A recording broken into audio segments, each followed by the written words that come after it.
Le docteur Daniel Genet rend visite à une patiente admise il y a 72 heures au centre hospitalier de Bienne. Margarita Sommer est arrivée avec une forte fièvre, des sudations, de la peine à souffler, une toux sèche et des douleurs thoraciques. Des symptômes typiques d'une pneumonie.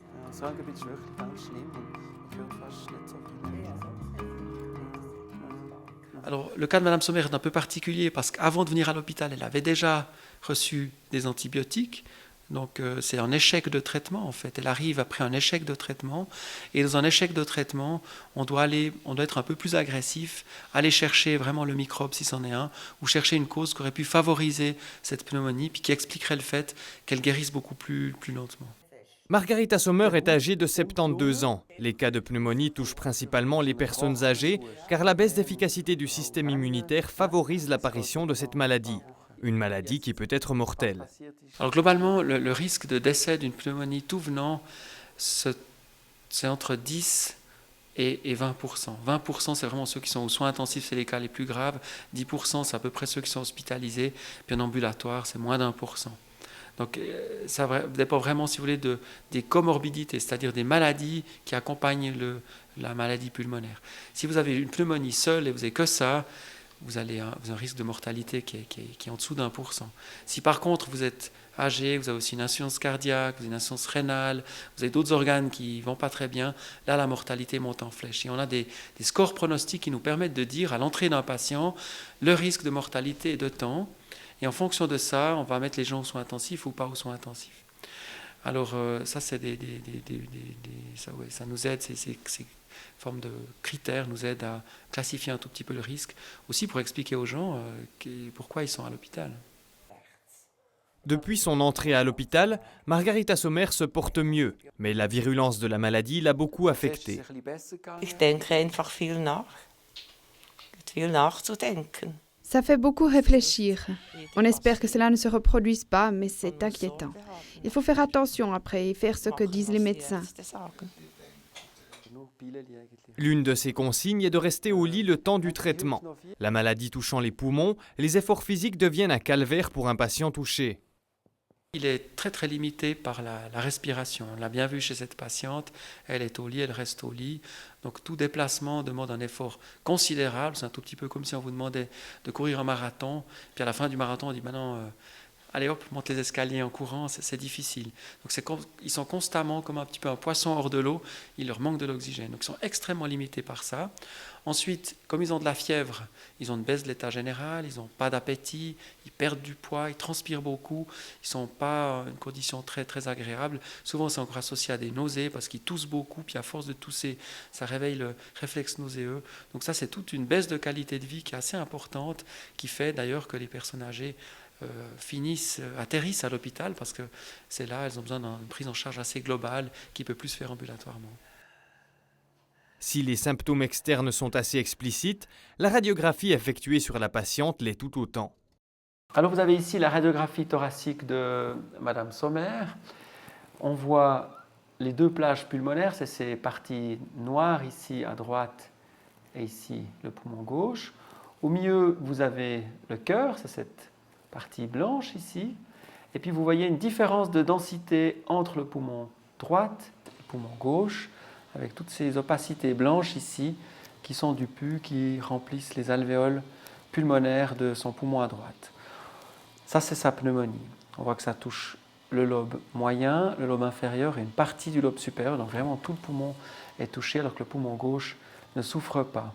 On voit aussi ici en bas une petite partie blanche ici qui est du liquide autour du poumon.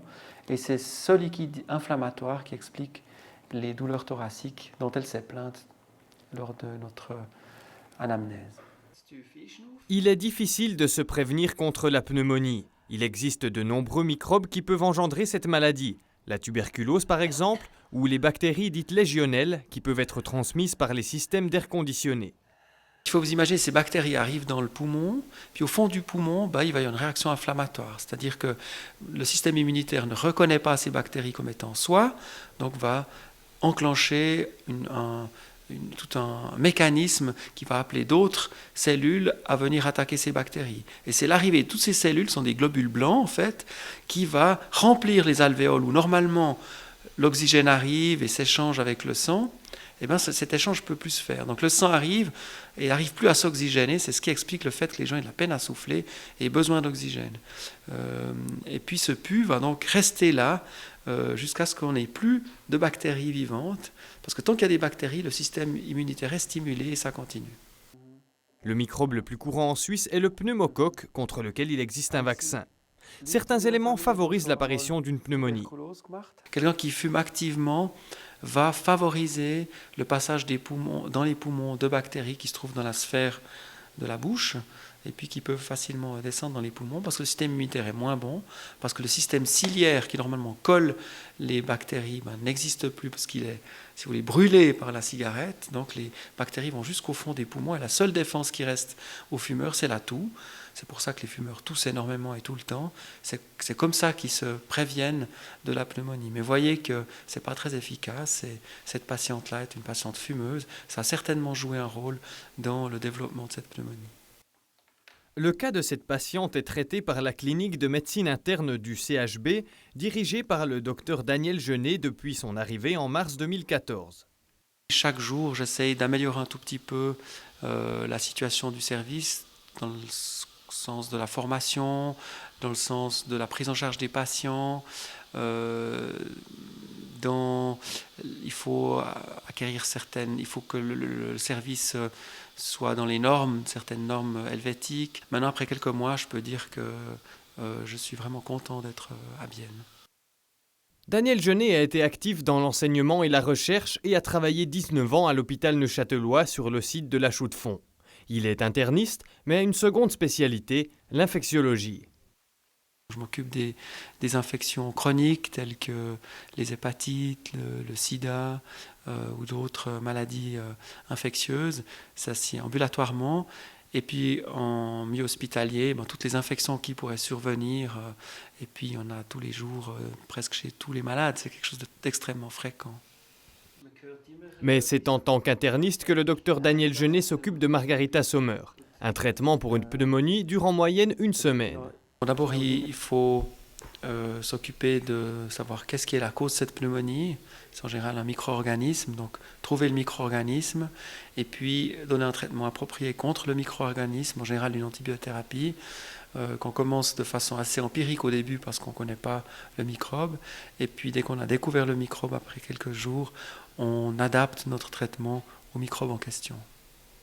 En plus du traitement antimicrobien, il faut traiter la fièvre pour le confort du patient, donner des antidouleurs parce qu'elle a une douleur qu'on appelle pleurale, c'est-à-dire que la pneumonie va jusqu'à la plèvre, c'est cette peau qui entoure le poumon qui est très très innervée. Et puis on donne de l'oxygène puisque un poumon complètement infiltré par des bactéries et du pus ne parvient pas à faire son travail correctement. On doit aider le patient avec de l'oxygène. Une fois que la patiente ne présentera plus qu'un seul symptôme et que la fièvre aura disparu, elle pourra rentrer. Mais la guérison complète des poumons prend 4 à 6 semaines, durant lesquelles les efforts physiques sont encore un peu plus fatigants que d'habitude.